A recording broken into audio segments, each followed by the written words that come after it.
గ్రేటర్లో రాజకీయం రసవత్రంగా మారింది. పొత్తులు ఎత్తులతో యమ జోరు మీద ఉన్న రాజకీయ పార్టీలకు రెబల్స్ తలనొప్పిగా మారారు.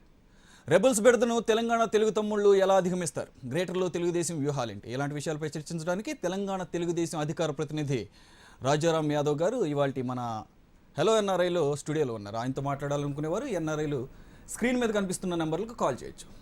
హలో రాజారాం గారు, వెల్కమ్ టు హెచ్ఎంటీవీ. రైట్, ఈ రోజుతో ఆఖరికి నామినేషన్ల ఉపసంహరణ గడువు కూడా పూర్తయింది. కానీ ఇంకా చాలా చోట్ల రెబల్స్ బెడద అన్ని పార్టీలకు ఉంది, దాంతోపాటు టీడీపీకి కూడా ఉంది, అలాగే బీజేపీ, మీకు అలయన్స్లో ఉన్న బీజేపీ. ఓవరాల్గా మీ పొజిషన్ ఎలా ఉంది ప్రస్తుతం? మేము చాలా బ్రహ్మాండంగా ఉన్నాం.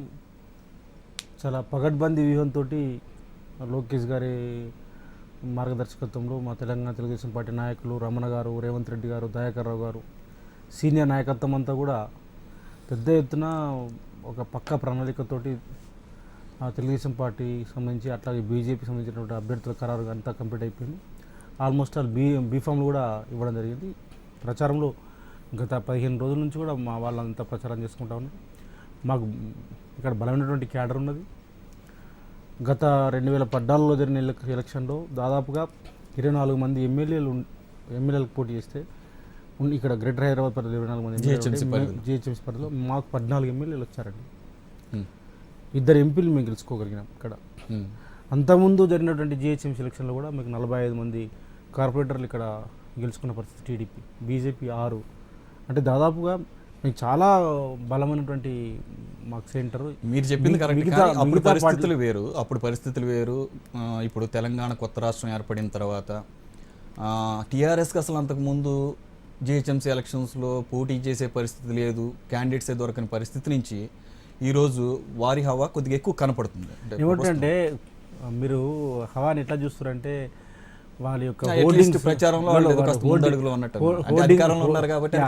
హోర్డింగ్స్, కొంత మెట్రో దాని మీద రోడ్ల మీద హోర్డింగ్స్, కొంత అధికార దుర్వినియోగంతో మంత్రులందరూ కూడా అధికారాన్ని పక్కన పెట్టేసి ప్రజలకు చేసి సేవను పక్కన పెట్టేసి ఇక్కడ మోహరించిన సందర్భము.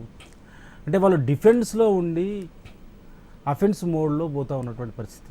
ఓకే, దాన్ని ఏదో మనము చాలా బలంగా ఉన్నారు, టీఆర్ఎస్ పార్టీ ఏదో సీట్లు గెలవబోతూ ఉన్నారు, 100 సీట్లు గెలవబోతూ ఉన్నారు, మిగతా పార్టీలన్నీ కూడా చేతులు ఎత్తేసినాయి, బొంబేలు ఎత్తిపోతూ ఉన్నారు, అసలు నిలబడలేరు ప్రతిపక్ష పార్టీలు, ముఖ్యంగా తెలుగుదేశం పార్టీ, భారతీయ జనతా పార్టీ లేనే లేదు, కాంగ్రెస్ పార్టీ లేని లేదు పద్ధతిలో వాళ్ళు ప్రచార పర్వం కొనసాగుతున్న పరిస్థితి. నేను ఒక్కటి అడుగుతాను మిత్రమా, చెప్పండి.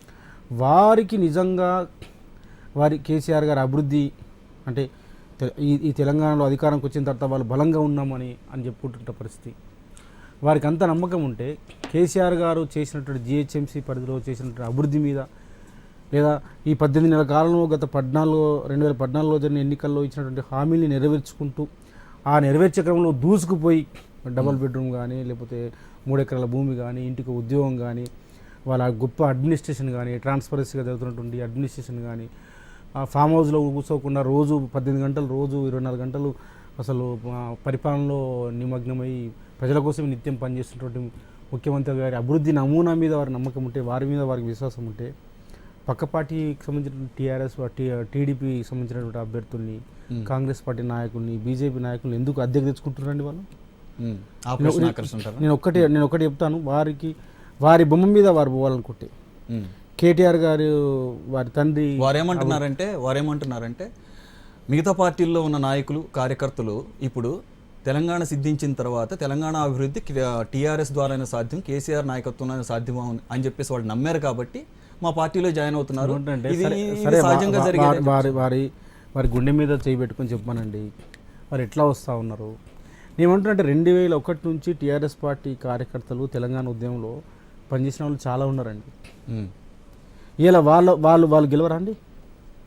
అంటే కేసీఆర్ గారి బొమ్మ మీద ఆ కార్యకర్తలు గెలిచే అంటే మొదటి నుంచి టీఆర్ఎస్ లో కష్టపడి పనిచేసిన వాళ్ళకి ఎందుకు టికెట్ ఇచ్చారు? మీరు ఇలా ఇప్పుడు జరిగినప్పుడు వాళ్ళు ప్రకటించినటువంటి అభ్యర్థులను చూస్తే మొత్తం కాంగ్రెస్ పార్టీ నుంచి, తెలుగుదేశం పార్టీ నుంచి, బీజేపీ పార్టీ నుంచి, ముఖ్యంగా తెలుగుదేశం పార్టీ నుంచి తీసుకున్నటువంటి ఆ అభ్యర్థులు తప్ప నీకు టీఆర్ఎస్ పార్టీ జెండా పట్టుకున్నటువంటి ఒక్క కార్యకర్త లేడు. ఎందుకండి? అంటే నీ పార్టీ మీద, నీ నిర్మాణం మీద, నీ అభివృద్ధి మీద నీకు నిజాయితీగా నీకు నమ్మకం లేదు.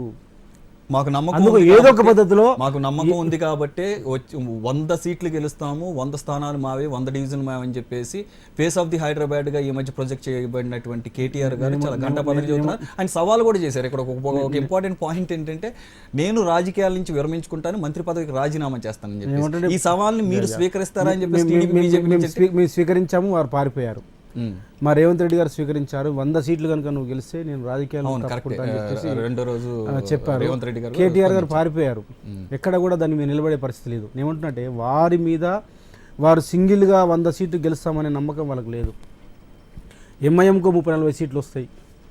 జిహెచ్ఎంసీ పరిధిలో ఎక్స్-అఫీసియో ఎమ్మెల్యేలు, ఎమ్మెల్సీలు, మిగతా సభ్యులు ఉన్నటువంటి పరిస్థితి. వాళ్ళు 20 మంది సభ్యులు ఉన్నారు.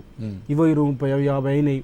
ఓ 10-15 గెలుచుకుంటే దాంతో మేయర్ వస్తుంది. అంటే వాళ్ళకి వచ్చే సీట్లు 10-15 సీట్లతోటి మేయర్గా గెలుచుకునే అవకాశం ఉంది తప్ప వేరే వాళ్ళ శక్తి మీద, వేరే వాళ్ళ దాని మీద, లేకపోతే ఇంకో గెలిచినటువంటి అభ్యర్థుల్ని గెలుచుకొని కొనుక్కొని మేయర్ అవుతామనే నమ్మకం తప్ప సింగిల్గా తమ సింబల్ మీద వారి తండ్రి కేసీఆర్ గారి బొమ్మ మీద కారు గుర్తు మీద గెలుస్తామనే విశ్వాసం వారికి లేదు. లోపాయికారితనంగా ఉన్నటువంటి ఎంఐఎంతో ఉన్నటువంటి ఒప్పందాన్ని ఉపయోగించుకుని ఎక్స్-అఫీషియో సభ్యులతో పాటు మహా అయితే ఒక 30-35 గెలుచుకున్నా సరే వాళ్ళకి మేయర్ స్థానం వచ్చే అవకాశం ఉంది. కాబట్టి ఈ అవకాశాన్ని ఇంకాస్త ఎగ్జాగరేట్ చేసి ముందే జనాల్లో ఒక అట్మాస్ఫియర్ని క్రియేట్ చేద్దామని చెప్పేసి టీఆర్ఎస్ ఇలా మాట్లాడుతుంది అంటారు. అంతే కదండి.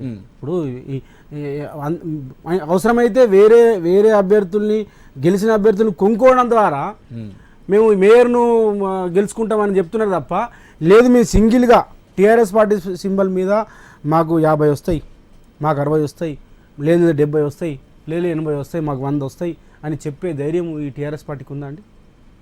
కానీ వాళ్ళు ఏమంటున్నారంటే, మీ 18 నెలల కాలంలో మేము చేసిన పనులు మమ్మల్ని గెలిపిస్తాయి, జిహెచ్ఎంసీ మా చేతిలో లేదు కాబట్టి ఈసారి మాకు అవకాశం ఇవ్వండి, అప్పుడు దీంట్లో కూడా మేము మిగతా జిల్లాల్లో లాగానే మేము ఏమంటుంటే హైదరాబాద్ ప్రజలు ఏం కోరుకుంటారంటే, ఇలా ఒకటి జిహెచ్ఎంసీకి ఉన్న బడ్జెట్ దాదాపు 8,000 కోట్ల రూపాయలు. వీళ్ళు ఇప్పటికే ఆర్టీసీ కానీ, మిగతా వాటికి కానీ, సింగరేణికి కానీ, మిగతా వాటికి కానీ ఇక్కడ నుంచి డబ్బులు తీసుకుపోయి దాదాపుగా 300-400 కోట్ల రూపాయలని హైదరాబాద్ ప్రజలకు దక్కాల్సినటువంటి సంక్షేమ కార్యక్రమాల కోసం ఉపయోగించాల్సిన డబ్బుని వాళ్ళు మిగతా వాటికి మళ్లించడం జరిగింది. రేపు ఇవాళ జిహెచ్ఎంసీ పరిధిలో ఈ ప్రజలకు చేసేది ఏం లేదండి. వాళ్ళు ఈరోజు ఈ 8,000 కోట్ల రూపాయల మీద వాళ్ళకు దృష్టి పడ్డది. ఈ హైదరాబాద్లో ఉన్న భూముల మీద వాళ్ళకు దృష్టి. ఇప్పటికే భూపందిరాల ద్వారా అంతకుముందు ఎవరు కూడా హైదరాబాద్ చుట్టూ కొంత సెజ్జలపేట రాజశేఖర రెడ్డి గారు కొంత భూముల్ని సంతర్పణ చేయడం జరిగింది. కానీ ఎవరు కూడా హైదరాబాద్ లోపల ఉన్నటువంటి చంద్రబాబు గారు అయితే హైదరాబాద్లో ఉన్నటువంటి భూములన్నింటినీ కాపాడడం జరిగింది. ఈ హైదరాబాద్ లోపల ఉన్నటువంటి భూముల్ని అమ్మేసే ధైర్యము సమైక్య పాలనలో ఎవరు ప్రయత్నం చేయలేదు. ముఖ్యంగా ఉమ్మడి రాష్ట్రంలో ఎవరు ప్రయత్నం చేయలేదు. ఇవాళ దుస్సాహసం కాదండి. ఇలా టీఆర్ఎస్ పార్టీ మొత్తం హైదరాబాద్లో ఉన్నటువంటి భూములు అమ్మేసి ఇలా ఖజానాకు మళ్లించే కార్యక్రమం, లేకపోతే ఇక్కడ ఉన్నటువంటి జిహెచ్ఎంసీ పరిధిలో ఉన్నటువంటి 8,000 కోట్ల రూపాయలు తీసుకుపోయి వేరే దానికి మళ్లించే కార్యక్రమం చేయడం తప్ప ఇవాళ వారికి ఎక్కడ విజన్ ఉందండి? ఎక్కడ ఈ హైదరాబాద్ డెవలప్ చేయాలని చెప్పేసి ఆతృత ఉంది? ఎందుకు లేదంటారు అంటే, ఇక్కడ ఎంత కాదనుకున్నా జిహెచ్ఎంసీ పరిధిలో సెటిలర్స్ ఎక్కువ కాబట్టి, పర్టికులర్గా సీమాంధ్ర నుంచి వచ్చి సెటిల్ అయిన వారు ఎక్కువ కాబట్టి వారి ఓట్లని సీట్లుగా మలుచుకునే కార్యక్రమమే తప్ప దీని మీద సరైన ప్రేమ నిజంగా లేదంటే. హైదరాబాద్లో ఒక సెటిలర్సే కాదు, అన్ని వర్గాల ప్రజలు ఉన్నారు. వారి ఓట్లు కీలకం కాబోతున్నాయి కాబట్టి ఏమిటంటే మైనార్టీలుగా ఉన్నటువంటి వాళ్ళు సహజంగానే వాళ్ళకు ఒక అభద్రత ఉంటుంది. ముస్లిమ్స్ ఎందుకు గంపగుత్తగా ఓటేసే పరిస్థితి ఉన్నటువంటి వాళ్ళు, ఈ దేశంలో మైనార్టీలు ఉన్నటువంటి వాళ్ళు మాకు రక్షణ లేదనే దానిలో ఒక ఎంఐఎం ఆ భావాన్ని క్రియేట్ చేయడం ద్వారా ఆ ఏరియాలో గంపగుత్తగా ఓట్లు పడే పరిస్థితి అక్కడ ఉన్నది. రేపు భవిష్యత్తులో ఈ సెట్లర్స్ కూడా మాకు ఈ కేసీఆర్ తోటి కానీ ఇక్కడ ఉన్నటువంటి పాలకులు మేము ఒక గంపగుత్తగా ఓట్లు వేసుకోకపోతే మాకు భవిష్యత్తు ఉండదని చెప్పేసి వాళ్ళు కూడా ఒక నిర్ణయాత్మక శక్తిగా ఉండే అవకాశం ఉన్నది. కాబట్టి ఏమంటున్నట్టే ఇవాళ ఈ హైదరాబాద్లో ఈ 1 కోటి మంది జనాభాలో అన్ని వర్గాల ప్రజలు ఉన్నారు. వీరి పక్షాన ఈ ప్రభుత్వానికి ఒక విజన్ ఉండాల్సిన అవసరం ఉన్నది. మీరు చెప్పండి సురేష్ గారు, ఈ 18 నెలల కాలంలో హైదరాబాద్కి ఒక్కటి చేసింది చెప్పండి నాకు. హైదరాబాద్కి వీళ్ళు ఏం చేశారు? స్పెషల్గా ఏం చేశారు? అంతకుముందు కేటీఆర్ గారు మొన్న బ్రాండ్ హైదరాబాద్ పేరిట బ్రాండ్ కేటీఆర్ అండి, అది బ్రాండ్కి శిల్పారామంలో ఆ రోజు ఓపెన్ దాన్ని ఏంటంటే బ్రాండ్ కేటీఆర్ అంటే కేటీఆర్ గారిని ఒక బలమైనటువంటి నాయకుడిగా ప్రొజెక్ట్ చేసే క్రమంలో మనం మాట్లాడుకుందాం ఇదే విషయం మీద. మనకు ఒక కాలర్ ఉన్నారు సార్ బోస్టన్ నుంచి, రామారావు గారు. రామారావు గారు మాట్లాడండి. నమస్కారం అండి రాజారాం గారు. నమస్కారం రాజారావు యాదవ్ గారు. నమస్కారం సార్. ఏం లేదండి, ఇప్పుడు ఈ మీరు అనేది గ్రేట్ ఎలక్షన్ లో ఎవరు ఎట్లా గెలవాలో గెలుస్తారండి. వాళ్ళకి బలం లేక మావడం తీసుకోవడం అని మీరంటాం, కానీ ఏమైనప్పటికీ కూడా గెలవటానికి రకరకాల ప్రయత్నం చేస్తారు. వాళ్ళు ఏం చేసింది అంటే అసలు మీరు 1.5 year ఏం చేస్తారండి? అది ఫస్ట్ టైం గెలుస్తారు, ఎన్నికల్లో పోటీ చేస్తున్నారు. మీరు ఏదంటే వాళ్ళు గెలుస్తారా 100 seats అనేది ఏంటంటే ఒక 10 రోజుల్లో తెలిపోద్దండి. మీరు కేవలం ఇప్పుడు టీడీపీ వాళ్ళు ఏంటంటే ఓన్లీ గ్రేటర్ హైదరాబాద్. రామారావు గారు మీ క్వశ్చన్ అర్థమైంది, రాజారాం గారు మాట్లాడతారు, చెప్పండి. చెప్పండి వారు కంప్లీట్ చేయండి. చెప్పండి సార్, చెప్పండి. అది కాదండి, ఇప్పుడు గ్రేటర్ హైదరాబాద్ మీద నమ్ముకున్నారండి. తెలంగాణలో టీడీపీ అయితే కనుమరుగు అయిపోయింది. ఒక సెటిల్స్ మీద మీరు డిపెండ్ అయ్యారు. అది కూడా రేపు 10 రోజుల్లో తేలిపోయింది అనుకోండి, టీడీపీ పొజిషన్ ఏంటో ఎక్కడుందో మీరు ఎత్తుక్కోవాల్సి వస్తుంది. చూడండి మీరు. ఏమంటున్నారు రామారావు గారు, ఏమంటున్నారంటే మీరు ఒక్కటి గమనించండి, ఇవాళ హైదరాబాదు కేవలం హైదరాబాద్ చుట్టూ హైదరాబాద్లోనే టీడీపీ లేదండి. మీకు బలమైనటువంటి పునాది ఉన్నది. సరే మీరు మీరు మీరు ఇంకా భ్రమల్లో ఉన్నారు. బహుశా తెలుగుదేశం పార్టీని ఉండనియద్దు ఈ తెలంగాణ ప్రాంతంలో. ఎందుకంటే సామాజిక న్యాయాన్ని ఈ తెలంగాణలో ఇంప్లిమెంట్ చేసినటువంటి పార్టీ, బడుగు బలహీన వర్గాలకు గొంతు ఉన్నటువంటి పార్టీ, పేద వర్గాలకి ఒక ప్రజాస్వామ్యకమైనటువంటి వాతావరణం ఇచ్చి చైతన్యం ఇచ్చినటువంటి పార్టీ, అండగా నిలిచినటువంటి పార్టీ, అది ఉండడం చాలామంది భూస్వాములకి పెత్తందారులకు ఇష్టం ఉండదండి. అందుకోసమే దీన్ని ఒక సీమాంధ్ర పార్టీగా ముద్రించి చిత్రీకరించి దీన్ని కథం పట్టించేస్తే, ఇక్కడ లేకుండా చేస్తే, జెండా లేకుండా చేస్తే, మేము ఆడిందే ఆట పాడిందే పాటగా చేసుకోవచ్చు, ప్రజల మీద తన ఆధిపత్యాన్ని కొనసాగించనేది ఒక కుతంత్రంతో, కుట్రతోటి, ఒక దుగ్ధతోటి, మీకున్నటువంటి అక్కసు. ఎందుకంటే ఇది ఉంటే ఈ బలహీన వర్గాలకు గొంతు ఉంటుంది. ఓ రాజారాం యాదవ్ లాంటి వాళ్ళకో, లేకపోతే ఓ దేవేంద్ర గౌడ్ లాంటి వాళ్ళకో, లేకపోతే మీ దగ్గర ఇప్పుడు ఉన్నటువంటి తలసాని శ్రీనివాస్ యాదవ్ లాంటి వాళ్ళు, లేకపోతే మా చాలామంది ఇప్పుడు మంత్రులు ఉన్నటువంటి వాళ్ళందరూ కూడా, ఎమ్మెల్యేలు ఉన్నటువంటి వాళ్ళందరూ కూడా, ఇటువంటి వాళ్ళకు నాయకులు, సామాన్య వ్యక్తులందరూ కూడా నాయకులుగా తయారు చేసినటువంటి పరిస్థితి తెలుగుదేశం పార్టీ ఉంది. కాబట్టి ఇది లేకపోతే బాగుంటుంది అనేది మీకు ఉంటుంది. కానీ తెలుగుదేశం పార్టీ తెలంగాణ ప్రాంతంలో ఇప్పటికీ బలంగా ఉన్నది. ఎందుకంటే ఆ సామాజిక నేపథ్యం ఉంది, ఆ సామాజిక పునాది ఉంది. ఈ స్వర్గీయ ఎన్టీ రామారావు గారు ఈ తెలంగాణలో ఈ ఉమ్మడి రాష్ట్రానికి ముఖ్యమంత్రి అయిన తర్వాత పటేల్ పట్వారీ వ్యవస్థను రద్దు చేయడం జరిగింది, మండల వ్యవస్థను తీసుకురావడం జరిగింది, ఎస్సీ ఎస్టీ బీసీలకి మొట్టమొదలు గ్రామ పంచాయతీలో రిజర్వేషన్లు తీసుకురావడం జరిగింది. మీరు ఒక్కసారి గమనించండి, ఇవాళ తెలంగాణ వచ్చింది, మనం కోరుకున్నాము, కేసీఆర్ ముఖ్యమంత్రి అయినరు. ఇవాళ ఈ తెలంగాణ ప్రాంతం ఉన్నటువంటి నేను ఏమంటుంటే రామారావు గారు, ఈ తెలంగాణ ప్రాంతం అంటే తెలంగాణ అంటే మట్టియా రాళ్ళ? తెలంగాణ అంటే ప్రజలు కాదా? దేశం అంటే మట్టి కాదో, దేశం అంటే మనసులో అని చెప్పేసి గురజాడ అప్పారావు గారు చెప్తారు. మరి ఈ ప్రజల కోసము, ఈ ప్రజల మౌలికమైన మార్పు కోసము కేసీఆర్ గారు చేసినటువంటి కార్యక్రమం ఏంది? అదే ఎన్టీ రామారావు గారు అధికారంకి వచ్చిన తర్వాత తెలంగాణ ప్రాంతంలో సామాజిక పరిస్థితి సమూలంగా మార్చిన పరిస్థితి. పటేల్ పట్వారీ వ్యవస్థను రద్దు చేయడం ద్వారా ఈ తెలంగాణ ప్రాంతంలో బడుగులకు ఒక స్వేచ్ఛా వాయువులు, నిజమైన స్వతంత్రం వచ్చింది. మీరు ఎన్టీ రామారావు రాకముందు 83 కంటే ముందు గ్రామ పంచాయతీ ఊర్లో గ్రామ పంచాయతీ బోర్డు చూడండి. ఎన్టీఆర్ గారు వచ్చిన తర్వాత గ్రామ పంచాయతీలో సర్పంచుల లిస్టు తీస్తే ఒక గొల్లాయన, ఒక కుమ్మరాయన, ఒక కమ్మరాయన, ఒక మాలాయన, ఒక మాదిగాయన, ఒక పేద వర్గాలకు సంబంధించిన వాళ్ళు కనిపిస్తారు. అంతకుముందు అక్కడ చూస్తే మొత్తం పెత్తందారులే ఉంటాయి ఆ ఫోటో, ఆ పేర్లు మీరు ఒకసారి పోయి గమనించండి. కాబట్టి తెలంగాణ ప్రాంతంలో తెలుగుదేశం పార్టీ ఉంటుంది, మీరేమి కలలు కనకండి.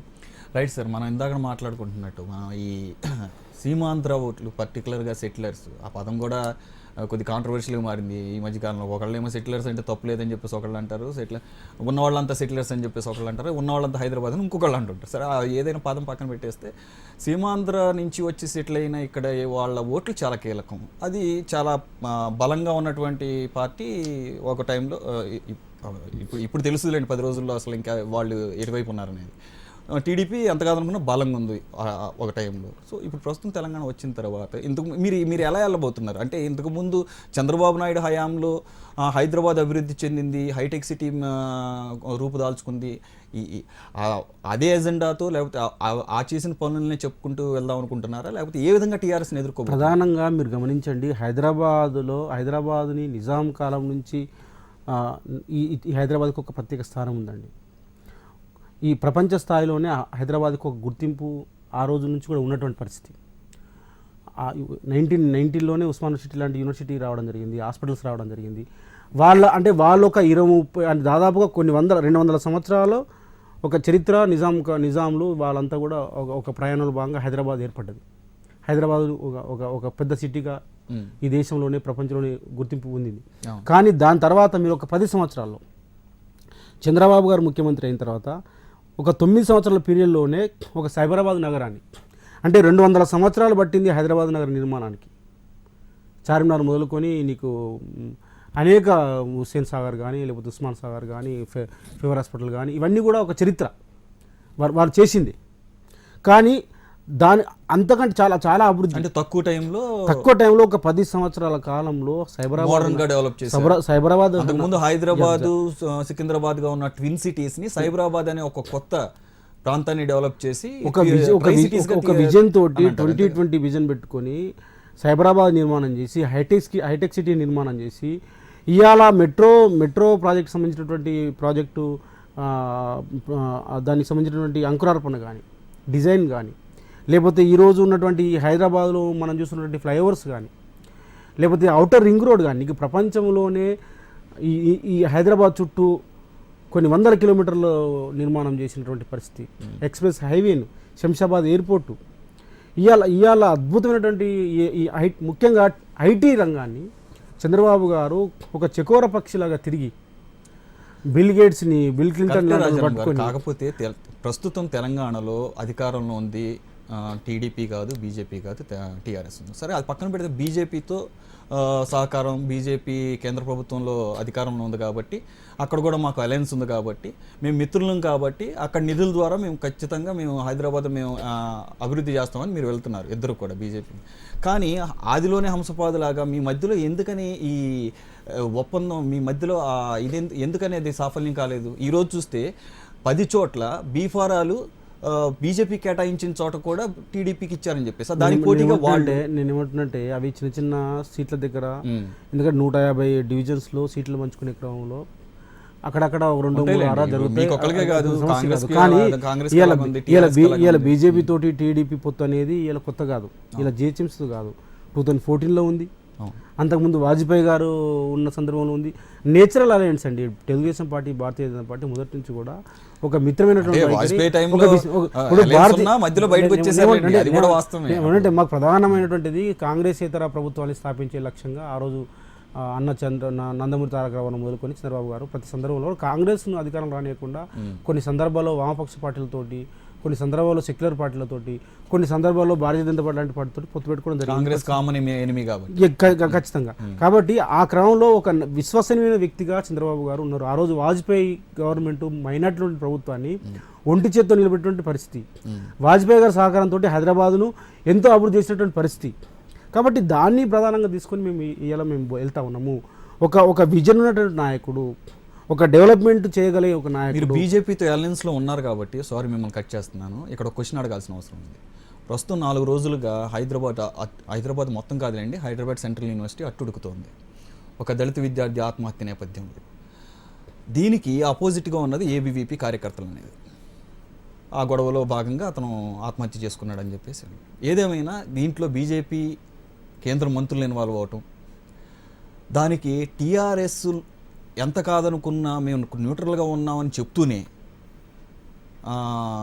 తెలంగాణ జాగృతి సంస్థ దత్తాత్రేయ, బీజేపీ కేంద్ర మంత్రి దత్తాత్రేయ ఇంటి ముందు నిరసన వ్యక్తం చేయటం, ఈ మొత్తం ఎపిసోడ్లో మీ స్టాండ్ ఏంటి, టీడీపీ స్టాండ్ ఏమిటంటే రెండు విషయాలుగా చూడాలండి. ఇది రాజకీయ రోహిత్ మరణము ఏ రకంగా జరిగింది, ఈ వ్యవస్థకు ఎట్లా నష్టం జరిగింది, అతను ఎట్లా కోల్పోయినాము అనేది ఒక అంశం.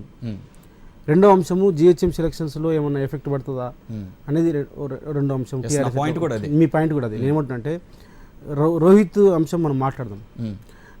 ఏమవుతుందంటే ఇప్పుడు ఒకవేళ కనుక కాంగ్రెస్ పార్టీ కనుక కొంచెం గుంజుకుంటే మాకు పెద్ద నష్టం ఏం లేదండి. కాంగ్రెస్ పార్టీ ఎంత ఫైట్ చేయగలిగితే టీఆర్ఎస్ పార్టీకి మా భారతీయ జనతా పార్టీ, తెలుగుదేశం పార్టీ ఈజీగా సీట్లు తీసుకురాగలుగుతుంది. మాకు పెద్ద ఇబ్బంది ఏం లేదు. ఇలా కాంగ్రెస్ పార్టీ బలహీనపడడం వల్లనే తెలంగాణ ప్రాంతంలో టీఆర్ఎస్ పార్టీ ఎక్కువ సీట్లు సంపాదించింది. ఒకవేళ కనుక రోహిత్ ఇష్యూ తోటి కనుక కాంగ్రెస్ పార్టీ పుంజుకుంటే అది టీఆర్ఎస్ పార్టీకి నష్టం తప్ప మాకేం కాదు. ఇది రాజకీయ అంశం. అంటే రాహుల్ గాంధీ కూడా హెచ్సికి వచ్చిన నేపథ్యంలో ఏమంటే రాహుల్ గాంధీ ఇలా రావడం జరిగింది, మనం స్వాగతించాలి. రోహిత్ మరణం అనేది రాహుల్ గాంధీ ఒక్కలే కదండి, ఇప్పుడు చాలా మంది ఈ రోజు చూస్తే కేజ్రీవాల్ వచ్చాడు, చాలా మంది వస్తా ఉన్నారు. ఏమంటే రోహిత్ మరణం అంటే అనేది బీజేపీని ఇక్కడ కామన్ గా ఈ వ్యవస్థ నేను అనేది అదే. మీరేమో చూస్తేనేమో బీజేపీతో అలయన్స్ లో ఉన్నారు. ఏమంటే సార్ మీరు గమనించండి, ఆ రోజు నుంచి మీకేమైనా నెగిటివ్ ఎఫెక్ట్ పడుతుందా అని చెప్పేసి అది ఏముండదు. వాజ్పేయి గారితో మొదలుకొని మోడీ వరకు తెలుగుదేశం పార్టీ కేవలం ఒక ట్రాన్స్పరెన్సీ నాయకత్వము, ఒక అభివృద్ధి మోడల్తో మాత్రమే మాకు వారికి మధ్య ఐక్య సంఘటనకు అవకాశం. మోడీ గారు వారి పూర్తి సిద్ధాంతంతో ఇప్పుడు మా సిద్ధాంతాలు పూర్తిగా భారతీయ జనతా పార్టీ ఒప్పుకోదు. భారతీయ జనతా పార్టీ సంబంధించినటువంటి ప్రతి అంశాన్ని కూడా మేము నెత్తుకెళ్ళాల్సిన అవసరం లేదు. ఇలా పైపెచ్చు మోడీ గారు చేసినటువంటి అభివృద్ధి నమూనా, డెవలప్మెంట్ నమూనా, ఆయన చేసినటువంటి కష్టం అంతా కూడా ఆ పాత వాసనతోటి సంఘ పరివార శక్తులు కొంత చేయడం వల్ల, వాళ్ళ అత్యుత్సాహము, పాత విషయాలు తీసుకోవడం వల్ల, అసహనానికి సంబంధించిన అంశం వల్ల మోడీ గారి యొక్క చేస్తున్న అభివృద్ధి ఫలాలు మసకబారే అవకాశం ఉన్నది. కాబట్టి ఇవాళ ప్రతి అంశము మేము మీదేసుకోవాల్సిన అవసరం మాకు లేదు. సో ఇప్పుడు హెచ్సిలో జరుగుతున్న గొడవకి రాజకీయపరమైనటువంటి అంశాలే కారణం అంటారు మీరు? లేదు, హెచ్సియు సంఘటన అనేది ఈ వ్యవస్థకు సంబంధించినటువంటి అంశంగా మనం చూడాల్సిన అవసరం. ఏదో కేవలము ఇలా రాహుల్ కానీ కొంతమంది దీన్ని ఎలా ప్రొజెక్ట్ చేస్తున్నారంటే, కొన్ని మీడియా సంస్థలు కూడా ఈ దీంట్లో రాజకీయపరమైన ప్రయోజనాలు, వారి మధ్యలో ఉన్నటువంటి గొడవలే దీని మొత్తానికి కారణం అని చెప్పి ఏమంటున్నారు సార్ అంటే ఇక్కడ అది చాలా తప్పుడు అభిప్రాయము. ఇవాళ యూనివర్సిటీలు అనేవి ఒక విద్యా కేంద్రాలు, జ్ఞాన కేంద్రాలు. ఆ రోజు నలంద విశ్వవిద్యాలయము, తక్షశిల విశ్వవిద్యాలయం మొదలుకొని ఈ దేశము ఒక ప్రపంచ జ్ఞాన కేంద్రాలుగా కొనసాగినటువంటి యూనివర్సిటీలు ఈ దేశంలో భారతీయ సంస్కృతిలో భాగంగా ఉన్నటువంటి పరిస్థితి. అక్కడ చర్చ జరగాల్సిన అవసరం ఉన్నది. ఆ చర్చని చర్చించకుండా రోహిత్ అసలు మరణానికి అసలు ఏమంటున్నట్టే అతను చర్చించినటువంటి అంశాన్ని మాకు ఇష్టం లేదు కాబట్టి మీరు చర్చించొద్దు, మేము చెప్పింది వినాలే అనే ఒక ఫాసిస్ట్ భావజాలం, ఒక అగ్రకుల తత్వంతో వాళ్ళని అణచివేసే కార్యక్రమం కొనసాగింది. అంతేకాకుండా అక్కడ వీసీ చాలా నిరంకుశంగా, చాలా దుర్మార్గం. అతను వార్డెన్గా ఉన్నప్పుడు 10 మంది స్టూడెంట్స్ని రెస్ట్ భావన నాకు అర్థమైంది. మరి టీడీపీ ఎందుకని ఈ విషయంలో ముందుకు రాలేకపోతుంది? అంటే బీజేపీతో ఉన్న అలయన్సే మీరు చూడండి మొట్టమొదలు పోయి 5 లక్షల రూపాయలు ఎక్స్గ్రేషియా ప్రకటించింది తెలుగుదేశం పార్టీ అండి. ఇవాళ ఆ కుటుంబానికి ఉద్యోగం ఇస్తామని చెప్పి ముందుకు వచ్చినటువంటి పార్టీ తెలుగుదేశం పార్టీ. ఏమంటున్నంటే ఖచ్చితంగా అది జరిగినటువంటి మరణము, అది వ్యవస్థీకృతంగా ఈ దేశంలో వేల సంవత్సరాలుగా ఉన్నటువంటి ఆధిపత్య భావజాలము, కుల వ్యవస్థ అట్లాగే ఉండాలి అని చెప్పేసి దళితులు, అంటరాని వాళ్ళు, బలహీన వర్గాలు ఈ దేశంలో 2వ శ్రేణి పౌరులుగా ఉండాలనే ఒక సైద్ధాంతిక ఆ భావజాలము అణచివేసే క్రమంలో ఉన్నటువంటి దాన్ని వ్యతిరేకించే క్రమంలో రోహిత్ మరణం జరిగింది. ఇలా సిగ్గుపడాలని నన్ను కంప్లీట్ చేయండి సార్. ఏమంటుంటే రోహిత్ మరణం అనేది అతను ఎంత తపన పడ్డాడండి ఆయన. ఇవాళ దాదాపుగా అతన్ని బహిష్కరించి వెలివాడ అని చెప్పేసి ఒక గుడారం వేసుకొని వాళ్ళు 15 రోజులుగా, దారుణమైన విషయం, 15 రోజులుగా డిసిప్లినరీ యాక్షన్స్ ప్రతి చోట ఉంటాయి. కానీ ఇటువంటిది ఈవెన్ మనం ఎక్కడ వినలేదు. ఏంటి కొన్ని ప్లేసెస్లో రెస్ట్రిక్ట్ చేయటము, అలాగే మెస్సుల్లోకి వెళ్ళనివ్వకుండా ఉండటం, అతని స్టైపెండ్ను ఆపటం, ఇటువంటి కొన్ని 15 రోజులుగా వాళ్ళు దీక్ష చేస్తుంటే వాళ్ళు బహిష్కరణకు గురై, అయ్యా మా గొంతు నొక్కిండ్రు, మాకు బహిష్కరణ వేటు తీయాలని చెప్పేసి ప్రయత్నం చేస్తూ ఉంటే దానికి ఈ వ్యవస్థ, ముఖ్యంగా వీసీ గారు ఒక రాతిగుండుతోటి ఉండి వాళ్ళ మీద అణచేసింది తప్ప, పోలీసులతో సహకారంతో అణచేసింది తప్ప ఇవాళ ఎందుకు చనిపోయింది రోహిత్? ఎక్కడ కూడా తనకు సహకారం లేదు. ఆయన ఒక మాట, నేను ఒక్క నిమిషం సురేష్, ఆయన ఒక మాట చెప్పాడు, నా మనస్సును ఎవరు చూడట్లేదు, నా కులాన్ని చూస్తూ ఉన్నారు, నేను సైన్స్ నమ్ముతాను, ప్రకృతిని నమ్ముతాను, ప్రకృతిని ఇష్టపడతాను. అతను కులం మీద కూడా ఇప్పుడు పెద్ద కాంట్రవర్సీ అంటే నేను పర్సనల్ గా అనుకుంటున్నాను. అసలు అప్రస్తుతం అది. అవును, ఇప్పుడు పక్కన సోదరుడు ఈవెన్ దళితుడికి ఎవరికి అన్యాయం చేసినా సరే ఒక మనిషిగా స్పందించవచ్చు, మన అభిప్రాయాలు చెప్పవచ్చు. కానీ ఆఖరికి పోలీసులు వెళ్ళి అతను అసలు దళితుడా కాదా, అతను ఏ కులానికి సంబంధించిన వ్యక్తి అని చెప్పేసి కూడా ఎంక్వైరీ చేసే పరిస్థితికి వచ్చింది. ఇప్పుడు ఇలా దాన్ని పక్కదారికి పట్టించడం కోసము, దాన్ని తప్పించుకోవడం కోసము రకరకాల సాకులతోటి కులము బీసీ అని లేకపోతే రకరకాల తీస్తా ఉన్నటువంటి పరిస్థితి. సో దీన్ని టీఆర్ఎస్ టీఆర్ఎస్ పార్టీకి ఎక్కడ కూడా నైతిక హక్కు లేదు. ఇంతవరకు కనీసం పోయి సీఎం గారు పరామర్శించలే, ఆ పార్టీ సంబంధించిన వాళ్ళు ఎవరు కూడా పోలేదు. ఇవాళ తెలంగాణ జాగృతి ఈ రోజు ఏదో దాని గురించి రాజకీయంగా ఉపయోగించుకుంటామని చెప్పేసి ఏదో ప్రయత్నం చేసుకోవడం కోసం మాకు ఉపయోగపడతాని చెప్పేసి ఖచ్చితంగా ఇవాళ వాళ్ళకి సిద్ధశుద్ధి ఉంటే ఆర్మూర్లో సత్యము అనే ఒక దళిత యువకుని అక్కడ స్థానిక ఎమ్మెల్యే టిప్పర్తో గుడ్డి హత్య చేయించడం జరిగింది. మరి దాని మీద ఎందుకు మాట్లాడట్లేదు జాగృతి సంస్థ, ఎందుకు స్పందించట్లేదు? కాబట్టి ఇవాళ వారికి చిత్తశుద్ధి లేదు. అందుకోసం మేము ఒకటే డిమాండ్ చేస్తాం తెలుగుదేశం పార్టీగా, ఎవరైతే ఆ వీసీని అక్కడ నుంచి బర్తరఫ్ చేయాల్సిన అవసరం ఉంది, వీసీ పదవి నుంచి తొలగించాల్సిన అవసరం ఉంది, ఎవరైతే అతని మరణానికి కారణమేంటో వారి మీద ఖచ్చితంగా చట్టపరమైన చర్యలు తీసుకోవాలని చెప్పేసి తెలుగుదేశం. ఫైనల్గా ఒకటి చెప్తున్నా, ఈ రోజు లేటెస్ట్గా మిగతా 4 మీద సస్పెన్షన్ ఎత్తేయడం జరిగింది. ఓకే, అది ఆహ్వానించదగ్గ విషయమే. దీన్ని పూర్తిగా మీరు దాంతో సాటిస్ఫై అవుతున్నారా? ఎట్లయితామండి, నాకు అర్థం కాదు. ఇలా ఎవరైతే ఇలా వీసీని ఇలా బర్తరఫ్ చేయాల్సిన అవసరం ఉంది, అతన్ని అరెస్ట్ చేసి శిక్షించాల్సిన అవసరం లేదా? ఇలా ఈ హత్యకు అతని కారణం కదా. రైట్ సార్, చూద్దాం ఏమవుతుందో చూద్దాం. Thank you very much Rajaram గారు HM టీవీకి వచ్చినందుకు. ఇది వాళ్ళ హెలో అన్నారా, రేపటి హెలో అన్నారా, మళ్ళీ కలుద్దాం. నమస్తే.